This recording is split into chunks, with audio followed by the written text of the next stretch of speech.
राजस्थान मध्य प्रदेश के हुए विधानसभा चुनाव में अगर किसी पार्टी ने चौंकाया तो वो भारत आदिवासी पार्टी थी। भारत आदिवासी पार्टी दोनों राज्यों के अंदर बीजेपी कांग्रेस के बाद सबसे बड़ी पार्टी बनकर उभरी। मध्य प्रदेश में बीजेपी कांग्रेस के अलावा विधानसभा के अंदर केवल मात्र एक भारत आदिवासी पार्टी का विधायक कमलेश्वर डोडियार ही पहुंचे। इसके अलावा किसी पार्टी का कोई एमएलए तक नहीं बन पाया।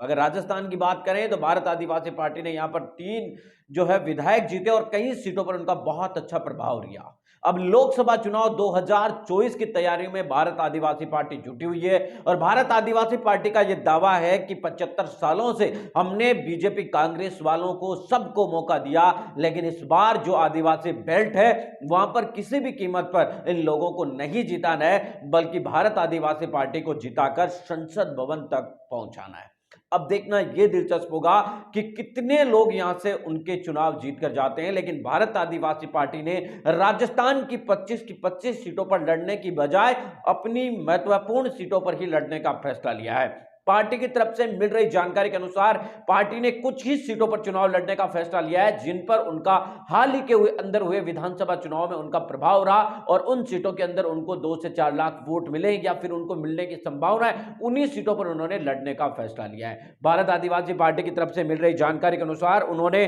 टोंक, सवाई माधोपुर, दौसा, करौली, धौलपुर, चित्तौड़गढ़, उदयपुर, डूंगरपुर, बांसवाड़ा की जो सीटें हैं, यानी कि यहां पर कुल मिलाकर वो 5-6 सीटों के ऊपर ही अपना पूरा फोकस है वो बना रहे कि इन 5-6 सीटें जो उनकी तरफ से जारी की गई है, जिनके अंदर टोंक, सवाई माधोपुर की लोकसभा सीट है, दौसा, करौली, धौलपुर की लोकसभा सीट है, चित्तौड़गढ़ की सीट है, उदयपुर की सीट है और डूंगरपुर, बांसवाड़ा की सीट है। इन सीटों के ऊपर ही उनका खास फोकस रहेगा। और आपको बता दें कि उदयपुर की सीट और डूंगरपुर, बांसवाड़ा सीट पर उनकी पार्टी को बहुत जबरदस्त जो वोट है वो विधानसभा के चुनाव में मिले हैं, तो इन सीटों पर एक तरीके से वो बड़ी पार्टी बनकर उभर सकती है। मिलेंगे इस वीडियो में अपडेटों के साथ, लेकिन इस मसले पर आपकी कमेंट